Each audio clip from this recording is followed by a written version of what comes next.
Judges chapter 7, beginning at verse 23. And the men of Israel were called out from Naphtali and from Asher and from all of Manasseh. And they pursued after Midian. Gideon sent messengers throughout the hill country of Ephraim, saying, "Come down against the Midianites and capture the waters against them as far as Beth-barah and also the Jordan." So all the men of Ephraim were called out, and they captured the waters as far as Beth-barah and also the Jordan. And they captured the two princes. Zeb they killed at the winepress of Zeb, and they pursued Midian, and they brought the heads of Oreb and Zeb to Gideon across the Jordan. Then the men of Ephraim said to him, "What is this that you have done to us not to call us when you went to fight against Midian?" And they accused him fiercely, and he said to them, "What have I done now in comparison with you? Is not the gleaning of the grapes of Ephraim better than the grape harvest of Abiezer," which was Gideon's family? "God has given into your hands the princes of Midian, Oreb, and Zeb. What have I been able to do in comparison with you?" And their anger against him subsided when he said this. Father, today as we continue on and wrap up the story of Gideon, Lord, as always, I do pray that your word would speak powerfully. Lord, that your Spirit would use these words, that you would instruct us and equip us and challenge us and encourage our hearts to know you better and to serve you and to live for you. And we ask all this in Jesus' name. Amen. You may be seated. I did a lot of reading about Gideon, everybody's thoughts and opinions on what is happening here in the book of Judges and in his life. And sometimes I read these commentaries and I feel like I'm reading more opinion-tary than I am commentary. Because people are saying, well, this is what I feel and this is what I think. And a lot of people say that Gideon changed over time. They say he started out really good and then he ended really bad. He started as a quiet and humble, unassuming man, hesitantly responding with humility to the call of the Lord. And he obviously struggled with faith. He obviously struggled to believe, not so much doubting the ability of the Lord, but doubting that he was actually the man for the job. His story begins in hiding. His story begins in darkness. The Lord met him while he hid in fear from his enemies, processing his crops in a place where he could not be seen. And his very first act of obedience to the Lord, he did in secrecy. He did it in darkness. But his faith grew, and God proved himself time and time again, and Gideon willingly stripped his army down to 300 men, and willingly took those 300 men to the edge of the Midianite camp. This was a huge act of faith for a man who was timid and fearful.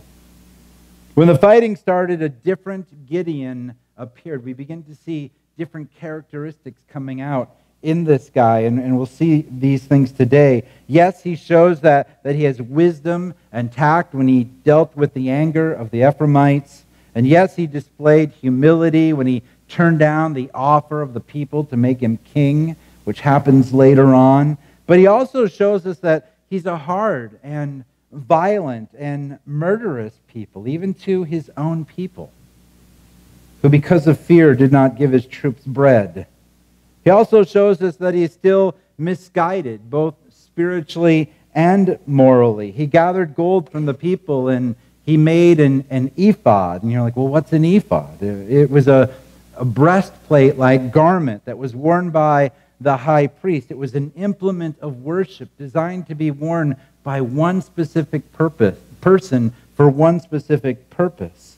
But Gideon made a counterfeit ephod, and instead of wearing it or giving it to someone to be the high priest or whatever, he put it on display. Remember Nadab and Abihu? Remember the fire came out from the presence of the Lord and consumed them? And what was the reason for that? Well, part of it was their arrogance. You know, the Lord had just responded when their father did something, and they wanted to be seen as those to whom the Lord responded in the eyes of the people. And so there was pride there. But the main thing that is mentioned, the main problem, the main issue is that they offered profane fire to the Lord. And what that means is they made counterfeit incense. The Lord had a very specific recipe for the incense that were to be burned in his presence. And these guys made counterfeit incense. And the Lord deemed it as profane fire, and he consumed them. And so here we see Gideon making a counterfeit ephod, a counterfeit implement of worship, upon which we're certain the Lord is probably not happy with. And so this ephod hung in his hometown, and the people of Israel turned it into an idol, and they worshipped it. But not only that, but Gideon was not content with one wife, and so he embraced the traditions of the people that Israel was supposed to be different from. Remember, they were to drive them out. They were to be different from them. But they were a people who had many wives, and so the Israelites began to take on these traditions. And he had several wives and at least one concubine. And so I've read time and time again how the commentators say, or the opinionators say, that Gideon changed. He started out so good, but the power went to his head, and he stumbled in his old age. But quite honestly, I don't see it that way. I see it differently. I see a man who is stumbling the whole time. A man who is struggling each step of the way. He stumbled in fear. He stumbled in doubt. He stumbled in anger. He stumbled in wisdom. And he stumbled in morality. He was a flawed human, and God chose him that way. God said, here's a guy who is flawed, and he doesn't really, he doesn't have good doctrine. We know that. He's not always going to walk in wisdom. We know that. He's not always going to make the right moral choice. We know that. Sometimes he's going to act out in anger, even killing his own countrymen. We know that. But God chose this flawed man. And this is whom God deemed to use. He was afraid, yet God chose him. He was harsh and violent to his own people, but God chose him. He was not theologically correct, but God chose him. He had different views on marriage, but God chose him. He had good moments, and he did good things. But he was also, in a very consistent manner, a flawed man. Last week we read about the initial defeat of the Midianites. It was totally a work of God. He put dread in the midst of the camp. And as the people turned on each other in panic and they began to flee, and this great victory of the Lord was upon this Midianite camp, Gideon and his 300 men stood still. They just stood and they watched.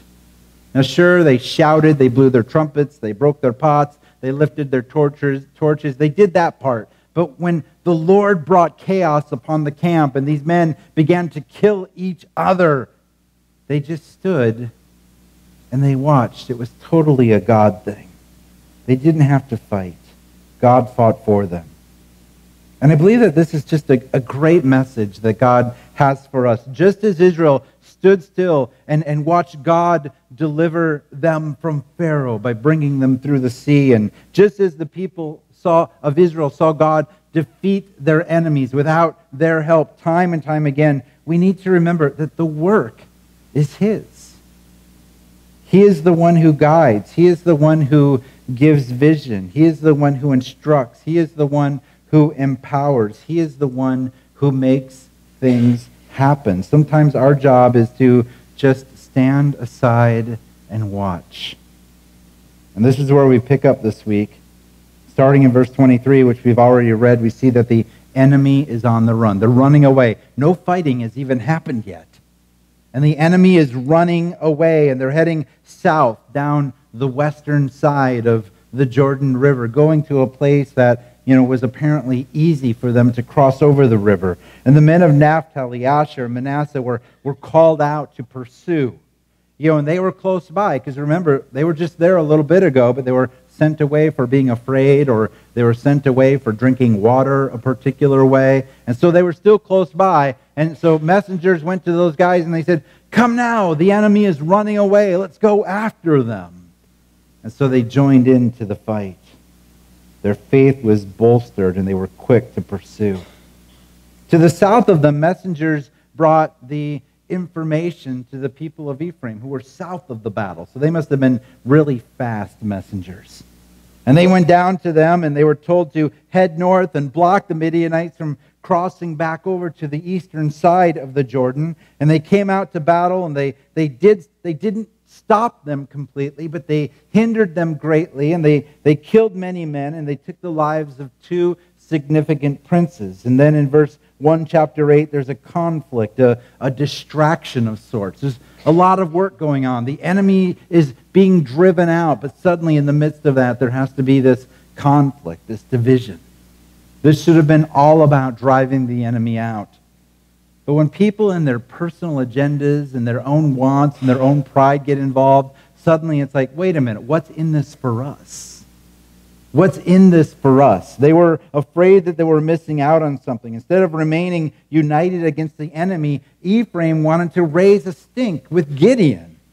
And we'll see later in chapter 12, they do it again with Jephthah, but in that case, they're not calmed, and Gideon gets to calm them down. In that chapter, it doesn't happen.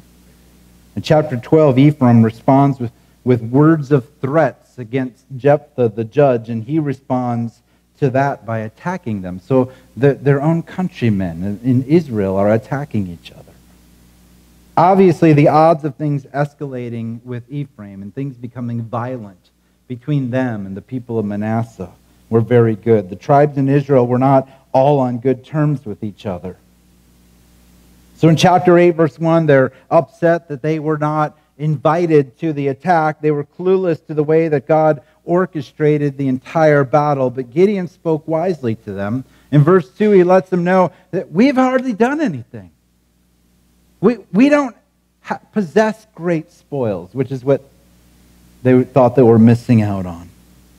It was our battle, it was our harvest, but the gleanings have reaped much greater reward than our harvest. You have captured and killed 2 of their big guns, and with that, surely great spoils, great riches.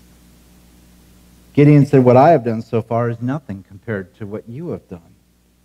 You see, for this culture, war was sometimes money. War was an opportunity to gain fortune. Men gained great wealth. They gathered spoils and sometimes went to one battle and returned home as very wealthy people. Ephraim wasn't complaining that they missed out on the noble act of going to battle against their enemies. This was a huge business opportunity, and they felt like they were being left out.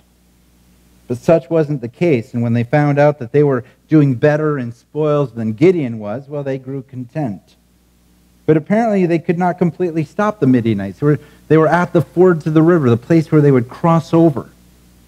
But in the following verses, Gideon and his 300 then have to cross over and pursue. And he's followed by the people that he called from Manasseh and those who had gone away following after him.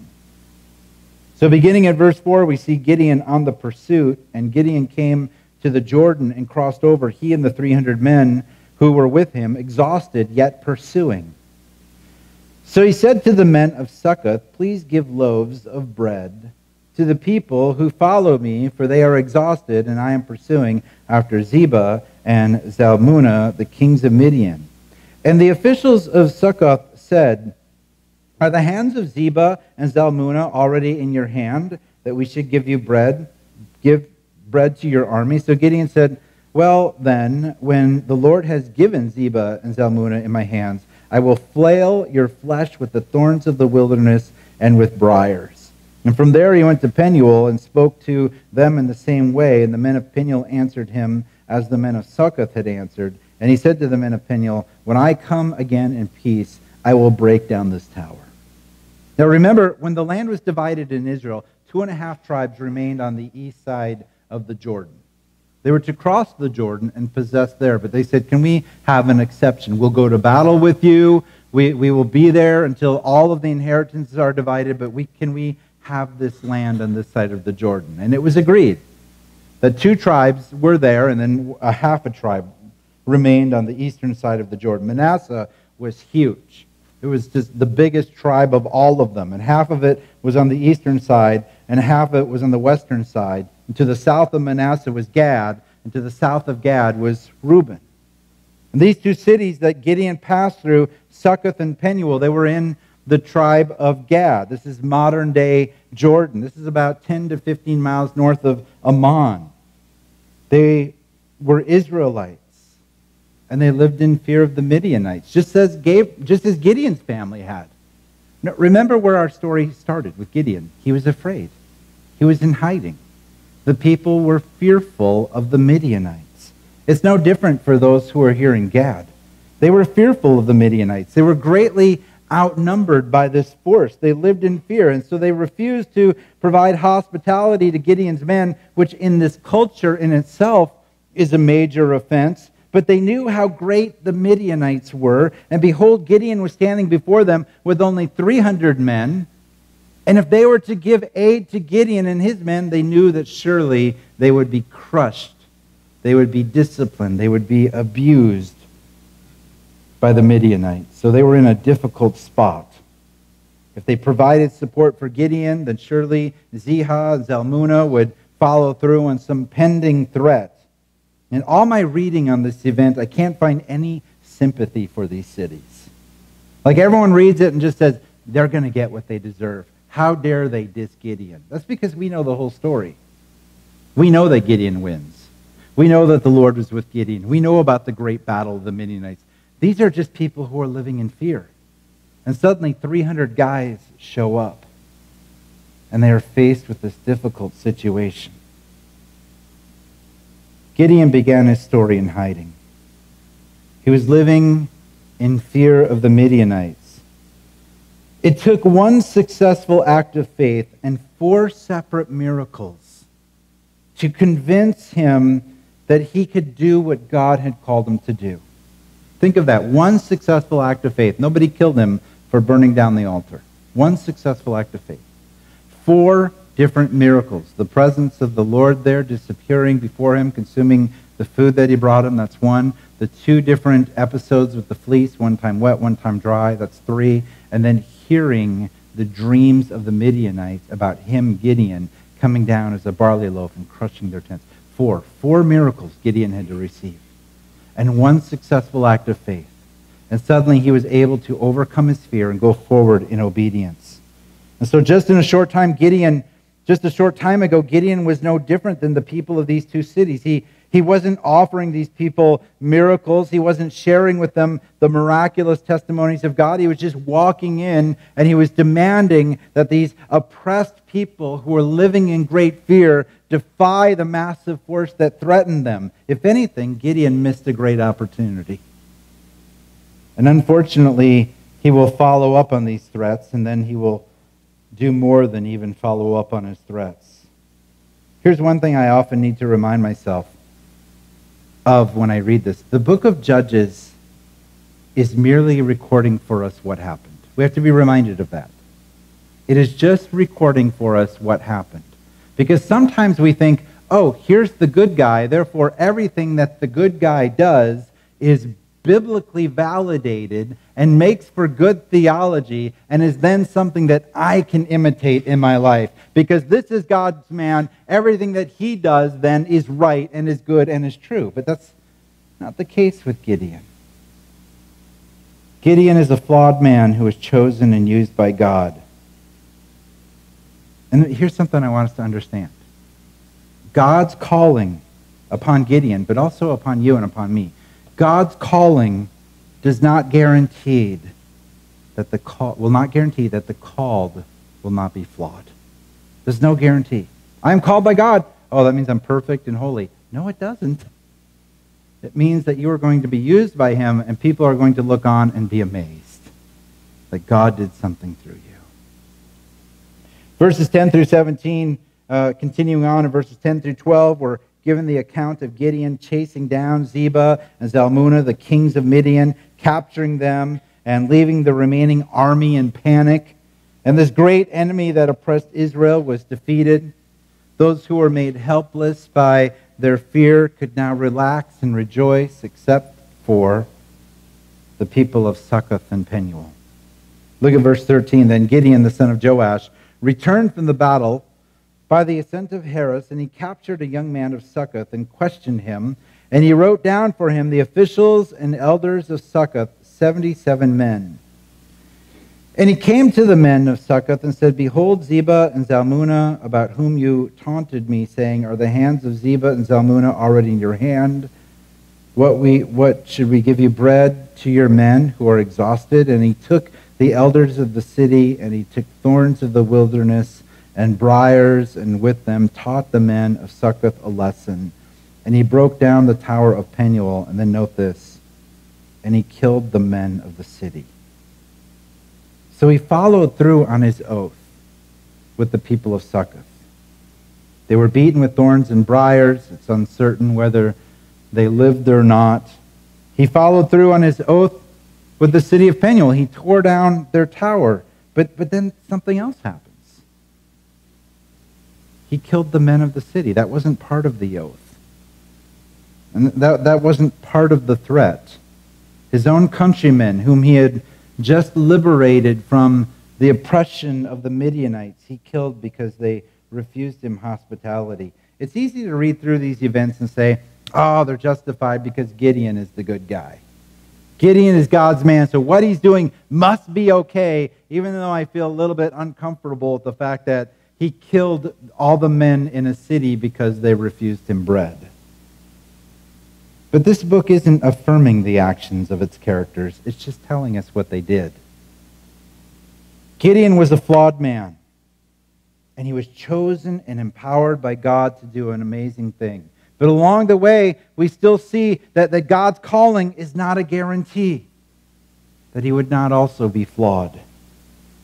In verses 18 through 21, something happens that reveals to us that we just don't know the entire story. There's more going on here than what that we've been let in on. There's more going on here that meets the eye. Gideon interrogates these two kings about some men that they had killed in Tabor. And the men that they killed, they were either Gideon's brothers or simply Gideon's countrymen. The language could suggest both. And Gideon gives his son the opportunity to kill these kings because there would be a dishonor for these kings to be killed by a mere boy. But he was afraid to do it. The passage says that he was still a young man. He was probably just a kid in his early teens who grew up farming, not killing. And so this was probably a very fearful and uncomfortable thing for him. And so his son hesitated, and these kings says, why don't you, Gideon, do the deed yourself? And he did. Picking up in verse 22, then the men of Israel said to Gideon, rule over us, you and your son and your grandson also, for you have saved us from the hand of Midian. Gideon said to them, I will not rule over you, and my son will not rule over you. The Lord will rule over you. And Gideon said to them, let me make a request of you. Every one of you give me the earrings from the spoil, for they had golden earrings because they were Ishmaelites. And they answered, we will willingly give them. And they spread a cloak, and every man threw in it the earrings of the spoil, and the weight of the golden earrings that he requested was 1,700 shekels of gold, beside the crescent ornaments and the pendants and the purple garments worn by the kings of Midian, and besides the collars that were around the necks of their camels. And Gideon made an ephod of it and put it in his city in Ophrah, not the Oprah we're thinking of, Ophrah.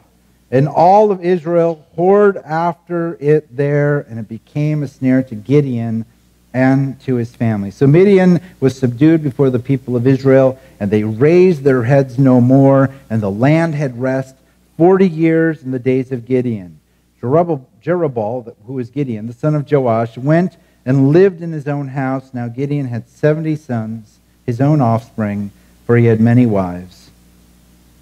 And his concubine, who was in Shechem, also bore him a son, and he called his name Abimelech.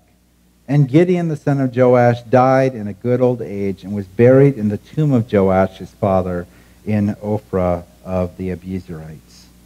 Now, verse 22 and 23 are golden. Great things are happening in those two verses. Gideon denied the monarchy. Israel did not have a king. They had never had a king. They had Moses, and they had Joshua, and then they had several random judges who would work in ruling and overseeing them. The nation around them had kings. All of them. Cities had kings. Tribes had kings. Everyone had a king except for them. And they're like, how come we don't have a king? Everyone else has a king. Why don't we have a king? And this would become an ongoing issue for Israel. Everyone had a king. Even small Roman clans had kings. But this wasn't God's plan for Israel. Not yet.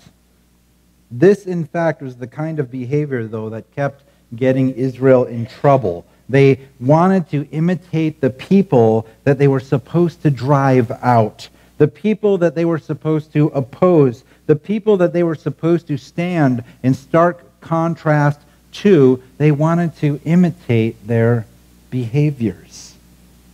They kept on wanting to be like them. So they called for Gideon to be their king, and he shows us his humble and gentle side again. This is a great moment for Gideon. He says, no, Yahweh will rule over you. Great words of wisdom followed immediately by something very bizarre and very unwise. He said, I won't be your king. Good stuff, but help me do, an expensive, misguided religious thing that will lead to idolatry. They're like, all right, we'll do that. No, we will not imitate our enemies by having a king. Let's make an idol. Maybe he didn't intend it to be an idol, but quickly that's what it became. Let's make a religious image, and let's set it up in a public place so that a people who know nothing but idolatry can come and worship it. Is this what Gideon intended? Probably not, but apparently Gideon was clueless to God's design of worship. He had what we would call bad doctrine. Just the fact that he was making this ephod proves that. He took the gold that the people gave him. He made this implement of worship that was only to be worn by the high priest. It was counterfeit. It wasn't the real thing. He hung it up in his hometown, and the search for reasoning in this account will only leave you baffled. Why in the world did Gideon make an ephod out of gold? Who knows? But it was misguided, and it was based on bad doctrine. So the end result, verse 27, all Israel whored after it there, and it became a snare to Gideon and to his family. We also see that Gideon was a polygamist, another characteristic taken from the nations, but not God's plan for Israel. But don't forget, he was God's man. And God did amazing things through him, which should stand as a reminder to us. We've been calling this Gideon's story. But I'm going to correct that right now. This is not Gideon's story. This is God's story. This is not